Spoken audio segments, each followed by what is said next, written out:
I'm Tim Laird with Kevin Harned, and we're ready to get cooking on secrets of bluegrass chefs. You're right about that, Tim. This time we're diving in with the chef from Louies' Wine Dive in Lexington.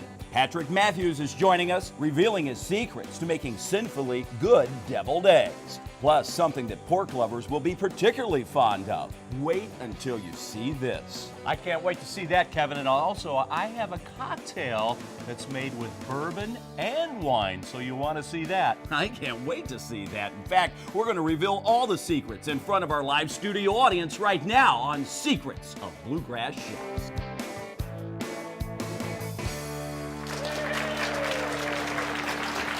Hi, everybody, and welcome to Secrets of Bluegrass Chefs. I'm Kevin Harned. We have a great show for you today, and it all comes right here from our headquarters at Bourbon Barrel Foods in the heart of Butchertown. Today, you're in for a treat. If you're a fan of pork, you're going to love what we're making today. Chef Patrick Matthews is here from Louies' Wine Dive, and he's ready to reveal the secrets to one of his most popular dishes. He calls it his four-pork gnocchi. Me, I call it the ultimate comfort food. It's something you can make at home when you learn the secrets. Plus, we'll get the secrets to Chef Patrick's take on deviled eggs. You don't want to miss that. It's coming up in just a minute. But first, say hello to my co-host, America's CEO, our Chief Entertaining Officer, Tim Laird. Hello, Kevin! Hello, All right, look at this beautiful audience. Oh, are you kidding me? They are fired up, ready to go. They are hungry is what they are. They are definitely hungry, so let's get cooking. You what want do to you do think? that? I'm Let's ready. do it. All right, Kevin, it's a great day to be in Kitchen Studio because I'll tell you what, from the Chevy Chase area in Lexington, Kentucky, from Louies' Wine Dive, we have the chef, Patrick Matthews. Chef, how are you? I'm well, thank you. Thank you for having me, brother. Welcome, buddy. Thank you. Really excited Kevin? to be here. Great to Kevin, see good and to have see you. ya. Thank you. Yeah, awesome. I'll tell you what, you know, it's Louies' Wine Dive, but it's anything but a dive. What a nice place it is. Tell us just a little bit about it for those that haven't been there. Well, we call ourselves a wine dive because we want to take the pretentiousness out of wine. Fun. You know, we want to make wine accessible. And you can see that from our menu to the way that we craft everything to the flow of the restaurant. You know, and what we do is when people come in, the first thing that'll catch your eye is a huge chalkboard. So what we do with that chalkboard is we take unique, accessible wines and we throw it up there. And we give everyone a chance to try some really unique, interesting wines. I love that. So We'll put it basically, there. we get to dive in to the wine. Anyway, I like that. Yeah. And what a great concept that is. And this sounds interesting. 4-pork gnocchi. Yep, 4-pork gnocchi. We're going to be making those a little bit later on today. Okay. First, we're going to start off with our deviled eggs. Everywhere you look, there's always an interesting turn. So what we thought that we would do was we would do a BLT deviled egg. Oh, You know what I yes. mean? Bring it So we're going to go ahead and start. So what I have right here is a little bit of egg yolk that we've already took the liberty of breaking down so that would go just a little bit faster. To that, I'm going to add a little bit of mayo because you want that creaminess. You know, to have that in there with those egg yolks. I should say those are all cooked egg yolks and Yep. then just brought up. Okay. Yep, then we're gonna take a little bit of Dijon mustard, extra strong. We're gonna add that in there. Now, we're gonna add a little bit of Worcestershire. Oh, Interesting. Yeah, nice 'cause little that's twist. that's gonna work really well with that bacon. And of course, you gotta have a little paprika, always. Just a little bit of smoky paprika. And then the secret ingredient, a little bit of pickle juice. Oh, there you go. Kevin, secrets. I like revealed. the secrets. You know the premise of the show. There you Yep, go. well, that's These aren't why yours. These aren't your grandma's deviled eggs. Actually, they kinda are. Maybe they are. Now we know where his secrets came So from. what we're doing is a little bit of salt, and then Here's a secret. Kevin's grandma put bourbon in it. She's from Bardstown, though, but that's why. I mean, anyway, so. yeah, but bourbon goes good in everything, you know? Especially in the chef. So what we're gonna do is just mix that up until we get that nice smooth. Now you want to be careful when you do your deviled eggs. You don't want to overhydrate them because the way that we're using these, we're going to be putting toppings on them, and we don't want the weight from the topping to kind of make the devil egg fall.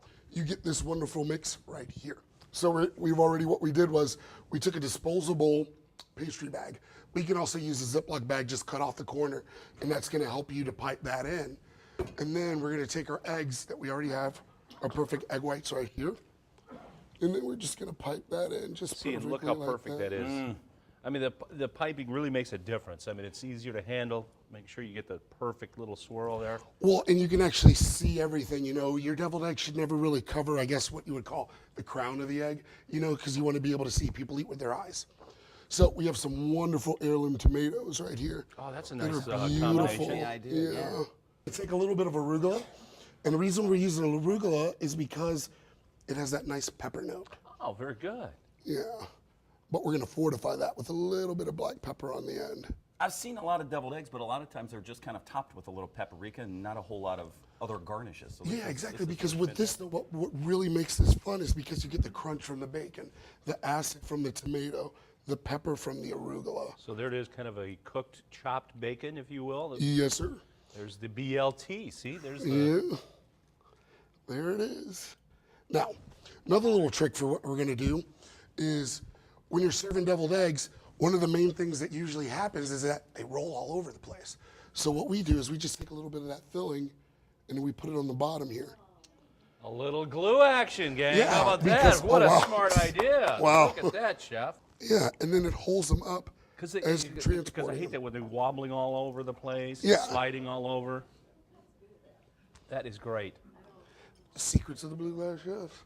Name of the show. And then just to finally finish it off, a little bit of cracked pepper. Because that fresh cracked pepper is going to make Those that look difference. They look delicious. And then there we have it, guys. BLT. Double Wonderful. Look at that. Awesome. Awesome. Awesome. Awesome. That looks fantastic. We're just getting started. In fact, 4 pork gnocchi coming up. That's correct. Oh, we look forward to that. And Tim, you're mixing up a cocktail. I've got a cocktail inspired with wine and bourbon. Look forward to that. Are you all ready for that? Yeah, they're ready. Hope you are too. We're back with more Secrets of Bluegrass Chefs when we come back.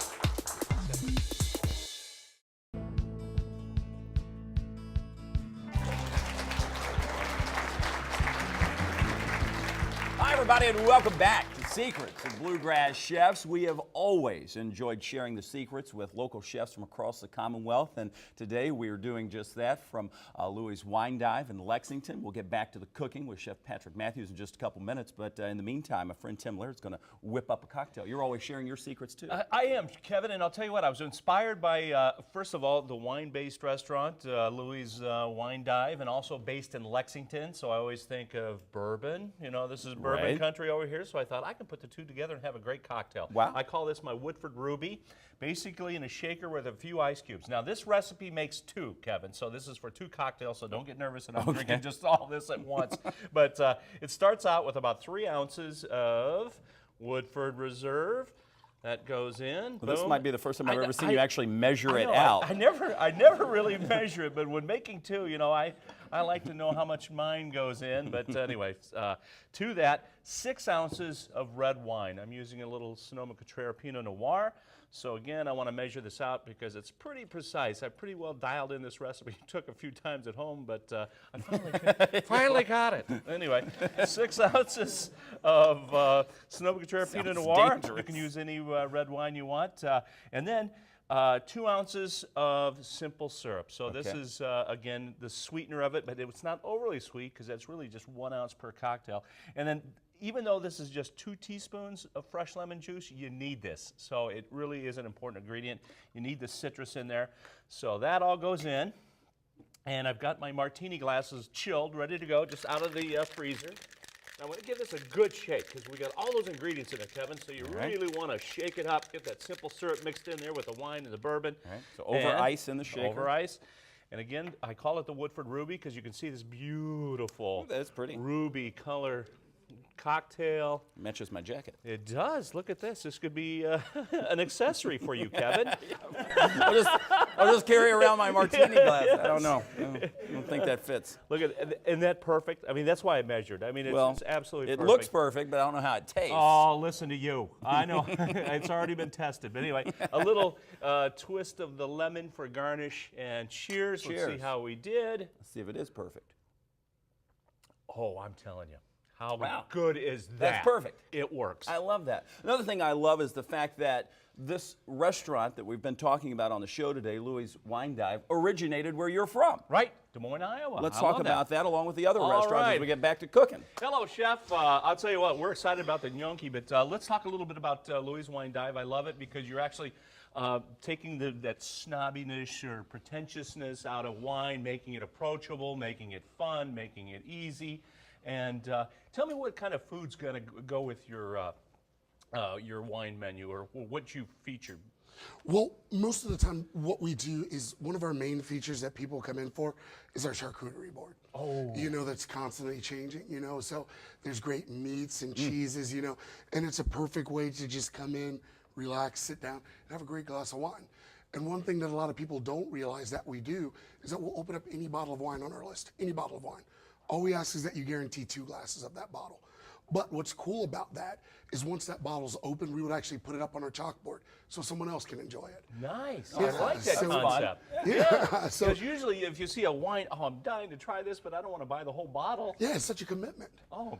By Well, the way, I I mean, probably end up buying the whole bottle. Yeah. Well, I'll just start out with 2 glasses for a friend of mine and I, and then so that makes it fun, and I love that idea and a great concept just to sit around, some wonderful just food you can pick up and enjoy and have a glass of wine Absolutely. with it. And then another dish that's been on our menu, I would say, from our inception would be our gnocchi. You know, it's a beautiful dish that I'm really excited to show you guys. Awesome. Because it's one of those pillar dishes that kind of started the whole thing. Where do we start out with, Chef? Well, right here, what we have are just some basically riced Idaho potatoes that we're going to use those. And the reason why we rice them is so that we don't have any lumps in there. And then when you say rice, it goes through what you call a ricer, right? Yep, It's you know, just ricer like a fine- food mill. Yep. A food mill, okay. So, and then we have like what we call the volcano, you know, in the center. So what I have in there is just a little bit of egg yolks, whole eggs and some salt. Okay. And then a little bit of all-purpose flour. Made a little well, put the, Yep. eggs, the whole eggs right right in there. the center. Now, the only difference with this from pasta, with pasta you would sit with your fork and you would actually work that into the dough. With gnocchi, you kind of want to start off cutting it into the dough. Oh, that's because you know Oh. I tried to make this one time, Chef. It was a disaster. It turned into glue, but I didn't cut it. I just started getting in there and just working it. Well, see, because the thing is that with gnocchi, by cutting it in, you can actually see how much flour you're going to need. Oh, and then you know, when you're adjust. working it, yep, absolutely. You know, because you can always add, but you can't take away. Gotcha. You know what I mean? So one of the unique things about our gnocchi is that our gnocchi, we try to go just a little bit denser because we are going to be putting 4 porks on top of it, and we don't want it to collapse. So we try to bring ours up just a little bit more than your average soft and fluffy one. Anytime you're working with anything that has to do with flour, the recipe will always change depending on humidity. You know, so those are one of those things that, like, when we're always trying to remake our grandmother's recipes, and you're like, I'm sure she put a cup of flour in there. You know, that cup of flour could work on a perfect day, perfect conditions. Do we need a measurement? On this one? I can help you out. Kevin will come over and and for you gnocchi makers, the humidity today. My hygrometer in my pocket. Let me check the app. Yeah. So, yeah, that's what we should do. You know, we'll call you and we'll figure out when the perfect gnocchi Right. weather is. Kevin called Okay, it. so we're about Kevin called almost it. How much there. flour today, Kevin? Well, it's going to be.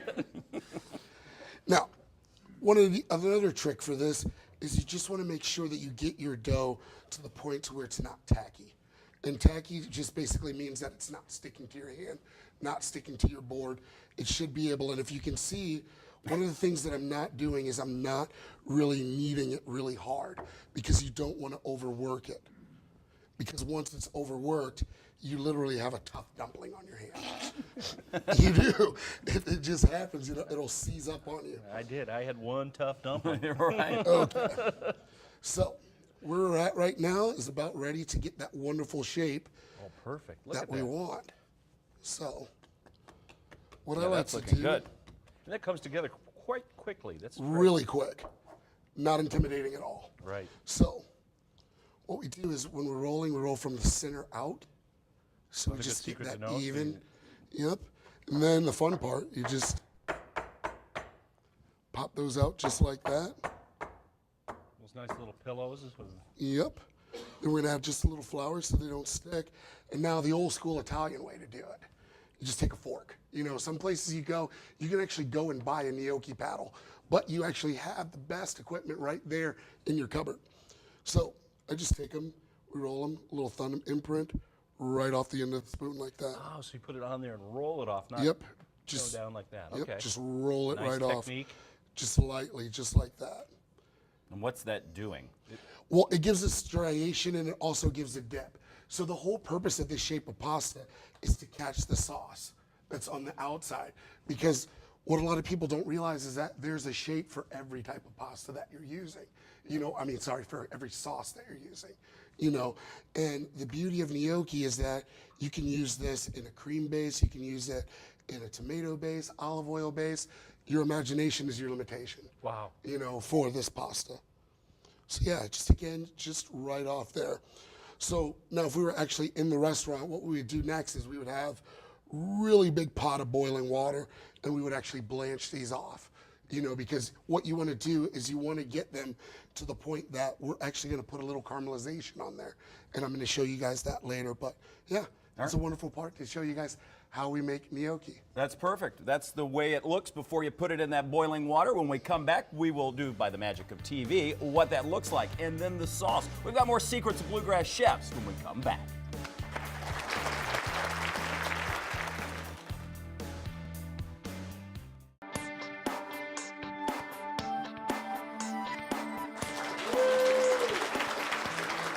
Hi, everybody, and welcome back to Secrets of Bluegrass Chefs. We are excited today, and boy, it's amazing how fast this show has gone by. We're winding down the show with Patrick Matthews from Louies Wine Dive over in Lexington. We have this beautiful gnocchi here. By the magic of TV, it's complete. This is what you will get once you blanch those off. Always want to kind of go a little bit ahead of yourself. One, because that way it'll let you know if your dough actually worked. And number two, it just makes for a beautiful thing while you're entertaining your guest. So, how we're going to start off with this dish is we're going to start off with a little bit of butter. Whole butter, because it's just amazing and it's delicious. Over here we have our 4 pork ragu. Our 4 pork ragu consists of pork butt, bacon, Italian sausage, and a little bit of ground pork. Wow. We actually That let sounds this. I love that. This dish actually takes about 4 to 5 hours to make, and we actually take our time to reduce it slow. A little bit of red wine in there, and then what we do right before we pick it up is just add a little bit of house-made marinara and a little bit of house-made Alfredo to that. Oh, so marinara and Alfredo. Absolutely, because what's going to happen is once you get that beautiful reduction that we took the time, that marinara and Alfredo are just going to bring it over that finish line. Oh, that is great. So now that our butter's starting to melt, we're going to take those wonderful gnocchi that we blanched off and we're going to add that to it. And really, you're just trying to get a little caramelization on this because they're really cooked. A little bit, yep, they are cooked. We're just going to get just a little light toast on there. When you see almost like a brown starting to come over, that's when we know we're ready. Now, one key that you want to remember is that you don't want to go too high when you're cooking with butter because there are milk solids in there. And if it gets too hot, you'll start to get those little pepper flakes that are in there because that's the milk solids actually getting dark. And if you let it go long enough, you'll end up with brown butter. So that's why if you notice, we're very controlled on that because we don't want to get that darkening of the milk solids in there. All right. So we can see we're starting to get that little brown right we're around talking there. about. And then that beautifulness is starting to open up. Then a ragu's starting to do what it does. Sauce is coming together well. Ooh, that looks delicious. I just like that, a marinara and an Alfredo combined. Yeah. Yeah. Oh, it's amazing. Okay. So our gnocchi have done exactly what we want them to do. He doesn't even need a spatula, Tim. Do you know? I'm a spoon guy, you know. I'm a little bit of a weird guy, you know. I like to use a spoon. Don't really like to use a spatula because sometimes a spatula can break, you know, and things like that. But a spoon is so gentle. So a little bit of parsley, and you'll hear that little sizzle from that parsley hitting that oil. That's just a quick infusion that's going on there. And then a little bit of Parmesan cheese into that. Beautiful. Just to give it that little extra toast. And what's good about Parmesan cheese is that natural saltiness that's in there. I was going to say it has a little salt to Yeah, it, so- and it wasn't overly done. You're not just drowning it in that Parmesan, just Yeah. a little bit. Just enough. So we're going to take our spoon here, and we're just going to spoon Look that at the texture, the wonderfulness color. in there. Isn't that incredible? And see how those little wells and all those margins are going to soak up that sauce, Kevin. yeah, That's why it's that pork was so waiting to Yep, jump I'm in. just going to set that out of sight, and then we're going to focus on our ragu.